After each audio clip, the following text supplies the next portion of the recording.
10월 30일 하면 무슨 생각이 떠오릅니까? 미국에서는 할로윈 데이로 알려져 있습니다.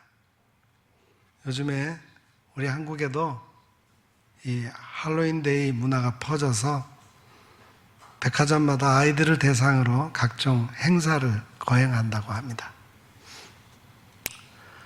그런데 우리 기독교에서는 이 10월 마지막 주일은 종교개혁주일로 정해서 기념하고 있습니다. 1517년 10월 31일 독일 비텐부르크 대학의 구약 및 히브리어 교수였던 34살의 젊은 신부 마틴 루터는 비텐부르크 성당문에 로마 카톨릭의 문제를 지적하는 95개 항목의 반박문이 적힌 종이를 붙였습니다. 그는 이 일이 장차 유럽 대륙을 뒤흔드는 종교개혁 운동으로 발전하리라고는 생각하지 못했습니다. 그는 단지 로마 카톨릭의 부패와 모순에 대해서 신학자의 입장에서 발전적인 논의를 하고 싶었을 뿐이에요. 그러나 당초 그의 생각과는 달리 이 95개 조의 반박문은 종이로 인쇄되어서 순식간에 유럽 대륙 전역에 퍼졌습니다. 그동안 로마 카톨릭의 부패에 대해서 참고 있었던 귀족과 평민들이 힘을 합해 종교개혁의 불길을 삽시간에 유럽 전역으로 퍼뜨린 것입니다. 이 종교개혁으로 우리 개신교가 탄생이 되었습니다. 오직 믿음으로만 구원을 받을 수 있다는 이신칭의라는 말은 우리에게 이제는 익숙한 말이 되었죠. 이신칭의 하면 생각나는 것들은 종교개혁, 루터, 그리고 오늘 본문의 말씀일 것입니다. 1517년 루터로부터 시작된 종교개혁은 올해로 504주년이 되었습니다. 오늘은 종교개혁의 정신 그리고 믿음과 구원에 대해서 함께 나누도록 하겠습니다. 예수님이 많은 병자들을 고쳐주실 때 고침을 받은 병자들에게 반복해서 공통적으로 하신 말씀들이 있습니다. 먼저 혈루증을 고침받은 여인에게는 이렇게 말씀하셨어요. 예수께서 돌이켜 그를 보며 이르시되 딸아 안심하라 내 믿음이 너를 구원하였다 하시니 그 여자가 즉시 구원을 받으니라. 또 거지 바디메오의 눈을 뜨게 하실 때에는 예수께서 이르시되 가라 내 믿음이 너를 구원하였느니라 하시니 그가 곧 보게 되어 예수를 길에서 따르니라 그렇게 돼 있고, 또 예수님에게 향유를 부은 죄 지은 한 여자에게는 예수께서 여자에게 이르시되 내 믿음이 너를 구원하였으니 평안히 가라 하시니라 그렇게 되어 있습니다. 또 문둥병을 고침받은 10명 중 돌아와서 예수님 발 아래 엎드려 감사를 드린 사마리아 사람에게는 그에게 이르시되 일어나 가라 내 믿음이 너를 구원하였느니라 하시더라 그렇게 되어 있습니다. 이 네 가지 기적의 현장에서 예수님은 믿음으로 구원을 받았다는 사실을 거의 판박이처럼 말씀하셨습니다. 믿음과 구원은 우리 인간들의 모든 문제가 해결되는 시작과 끝입니다. 우리가 자주 들었던 이신칭의, 즉 믿음으로 구원받았다는 사실은 어느 학자나 종교개혁자들이 주장한 것이 아니라 구원의 주체가 되시는 우리 예수님이 항상 강조하시고 선포하셨던 진리의 말씀이라는 것입니다. 종교개혁이 일어난 원인이 무엇이냐고 질문을 하면은 가톨릭 교회가 돈을 받고 면죄부를 팔았기 때문입니다. 이렇게 대답을 합니다. 아주 일반적이고 상식적인 대답입니다. 그러나 면죄부를 돈으로 사고 파는 상황보다 더 근본적인 원인이 있습니다. 그 원인들은 전부 앞서 성경 말씀에서 소개해드린 대로 내 믿음이 너를 구원하였느니라는 말씀을 삭제하고 축소하고 왜곡하고 상품화했기 때문입니다. 구원받는 것을 상품화한 상징적인 현상이 바로 면죄부 판매였습니다. 오늘 종교개혁주의를 맞이하여 왜 종교개혁이 일어날 수밖에 없었는가, 그 근본적인 이유들을 하나씩 살펴보면서 우리 믿음의 사람들이 앞으로 신앙생활을 하면서 504년 전에 종교개혁 정신을 본받고 이어가는 결단과 은혜의 시간이 되기를 바랍니다. 종교개혁이 일어날 수밖에 없었던 첫 번째 이유는 구원자이신 예수 그리스도가 교회의 주인의 자리에서 점점 배제되었기 때문입니다. 교회가 점점 성장해 가면서 많은 인원을 관리하기 위해 조직이 생기기 시작했습니다. 조직이 생기기 시작하자 그 조직을 관리하는 사람들은 점점 서열화, 계급화 되어 갔습니다. 서열에 따라 주어진 권한도 점점 많아졌어요. 이렇게 기형적으로 만들어진 조직의 정점이 교황제도이고 사제들의 서열화였습니다. 교황제도가 정착된 것은 예수님 사후 무려 600년이 지나서였어요. 제64대 교황이라고 일컬어지는 그레고리우스 1세 때입니다. 교황제도를 만들면서 초대 교황에 베드로 사도를 세우고 베드로 사도 이후 600년 동안 로마 교회의 감독을 지낸 인물을 위주로 63명의 교황을 세웠습니다. 이 그레고리우스 1세를 기준으로 이전 600년 시대를 초대교회의 시대라고 부르고 그레고리우스 1세부터 종교개혁 때까지를 약 900년 기간을 중세교회 시대라고 부릅니다. 그리고 종교개혁 시대부터 현재까지를 근세교회 시대라고 구분을 합니다. 교황과 사제가 중심이 된 교회는 점점 교회의 주인인 자리를 차지했습니다. 표면적으로는 예수님이 주인이시라고 선포했지만 모든 권력, 모든 행정, 모든 이익까지 자신들의 영향력 아래에 두었어요. 결국 교황은 어떤 오리와 잘못된 판단도 하지 않는다는 교황 무오설이 등장하게 됩니다. 사제들은 죄사함의 권한을 위임받았다는 주장을 하면서 일반 신자들의 고해 성사를 듣고 사죄의 선언을 행하는 참남한 행위를 하고 있습니다. 그리고 이 세상에 존재하는 교회는 베드로 교황으로부터 이어진 가톨릭 교회 단 하나만이 유일하다고 하면서 가톨릭 교회에만 구원이 있고 다른 집단이나 모임에서는 결코 구원이 없다는 교리를 만들었습니다. 교황이 흠이 없으신 예수님의 자리에 앉아서 무한한 권력을 행사하고 사제들이 예수님의 죄사함의 권세를 마음껏 유린하고 자신들의 이름이 있는 교회에만 구원이 있다는 이 주장들은 예수님을 교회의 주인 자리에서 내쫓고 자기들이 그 주인의 자리에 앉아 천년만년 권세를 누리겠다는 최악의 결정들이었습니다. 예수님을 만나고 예수님과 의사소통을 하려면 먼저 교황과 사제와 교회를 통과해야만 했습니다. 그들이 문지기처럼 딱 가로막고 있는 한 신자들은 신앙의 자유, 구원의 자유, 소망의 자유를 누릴 수가 없었습니다. 예수님과 신자들의 만남을 방해하고 제한하고 허락을 받아야 하는 것처럼 만들어 놓은 거대한 조직 구도를 깨뜨리자는 것이 바로 종교개혁 운동이었습니다. 그로 인해 루터가 주장한 것이 바로 만인 제사장설입니다. 예수님을 만나는 데 있어서는 교황이나 사제를 통하지 않고서도 누구라도 대제사장이신 예수님께 자유롭게 직통으로 나갈 수 있다는 것이 만인 제사장설의 핵심입니다. 만인 제사장설은 교회 안과 밖에서 주인의 자리에 다시 예수님을 모셔드리는 것이고 우리 모두가 교회의 주인이신 예수님 앞으로 담대히 나아가 은혜를 받는다는 것을 확신하자는 것입니다. 이렇게 종교개혁의 근본 정신은 주인의 자리에서 점점 밀려나 있는 예수님을 다시 우리의 주인으로, 교회의 주인으로 회복시키자는 운동이었습니다. 우리는 이미 예배를 통해서, 기도를 통해서 언제든지 우리 주님의 이름을 부르며 나아갈 수 있다는 사실을 잘 알고 있습니다. 그 사실을 늘 감사하고 기뻐함으로 우리 주님과 항상 교제하며 살아가고 있습니다. 너무나 감사한 일이죠.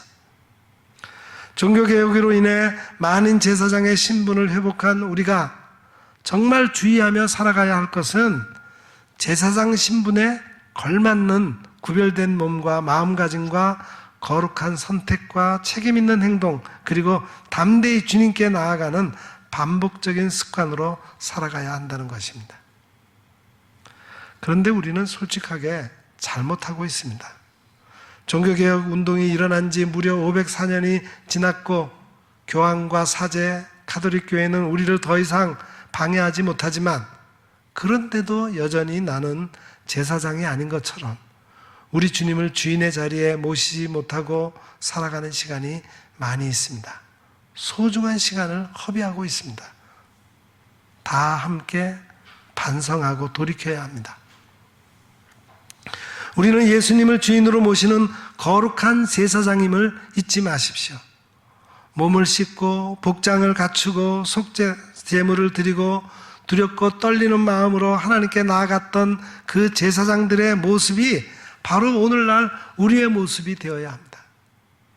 모든 성도는 내가 만인 제사장의 신분이라는 사실을 잊지 마시고 주인 되시는 예수님 앞에 항상 거룩함을 유지하시고 예수님만을 주인으로 모시고 주인의 명령만을 온전히 따르는 순종의 자녀로 살아가시기를 축복합니다.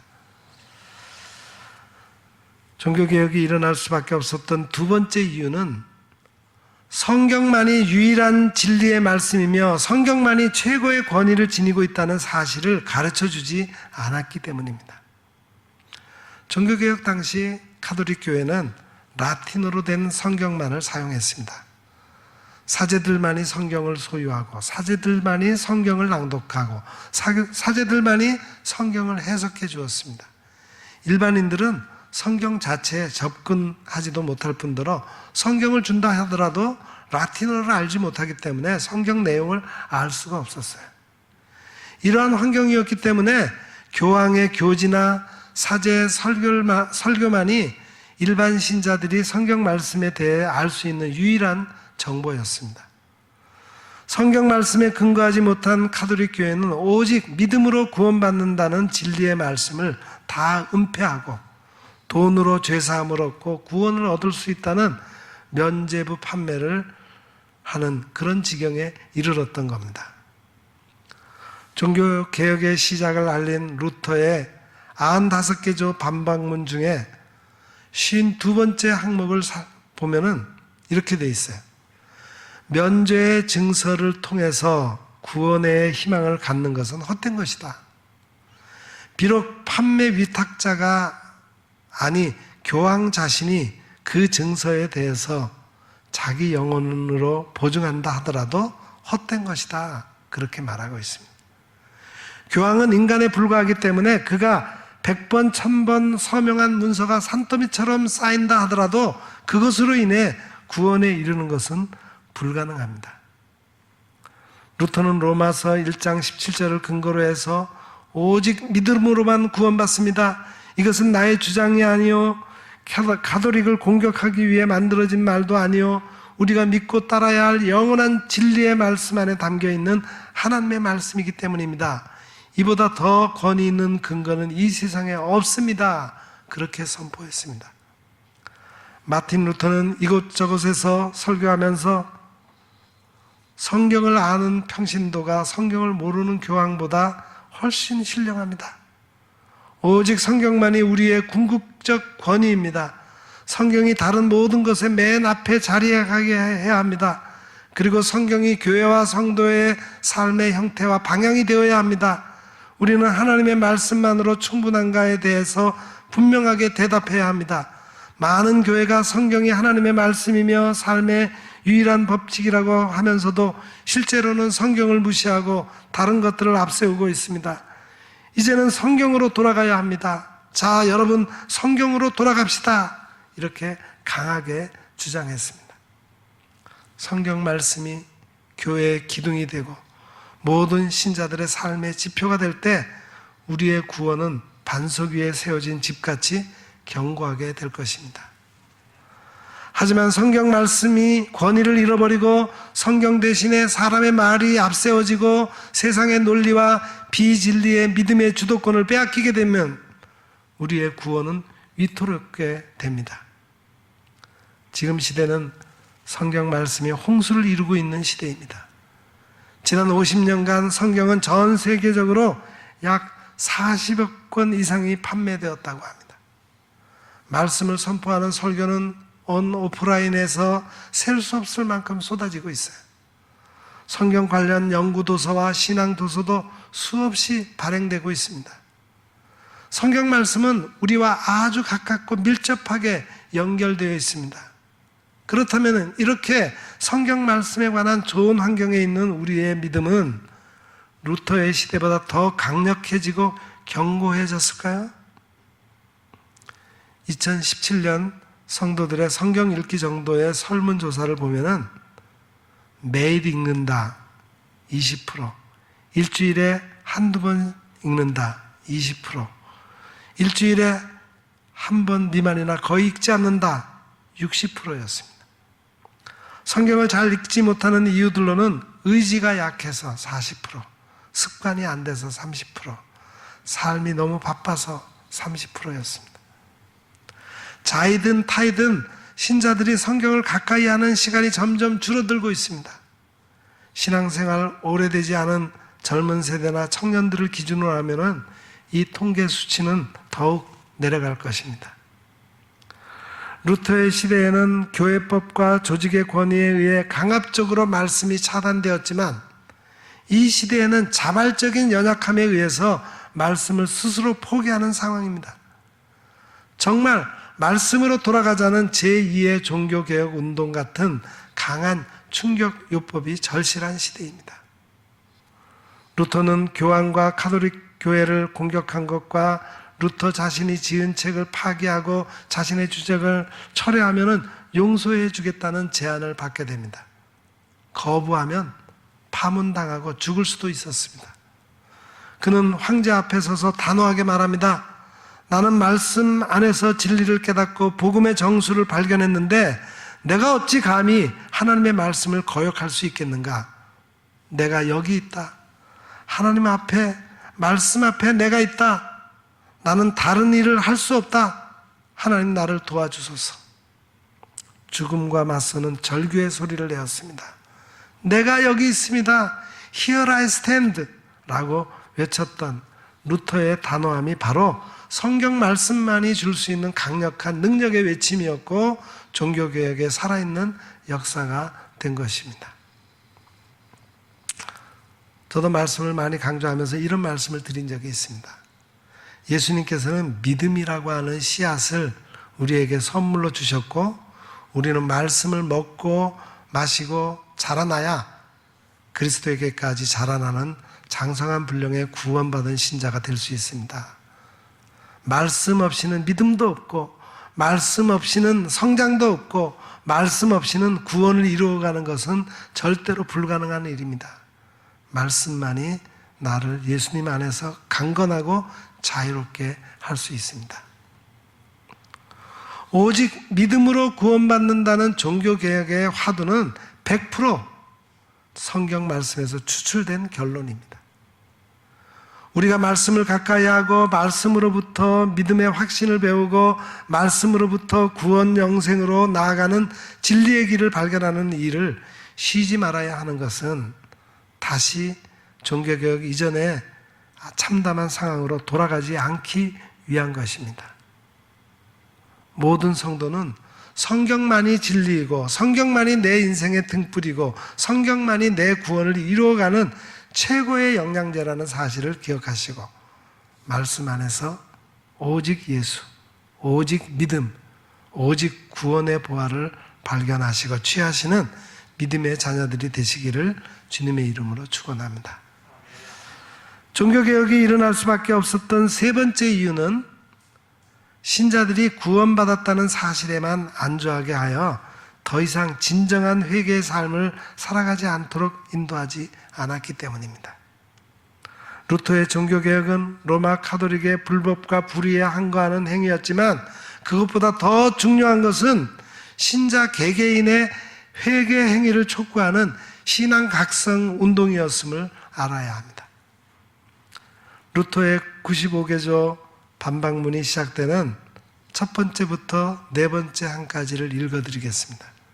첫째, 우리들은 주님이시며 선생이신 그리스도께서 회개하라고 말씀하셨는데 이는 신자들의 전 생애가 참회가 되어야 한다는 것을 의미한다.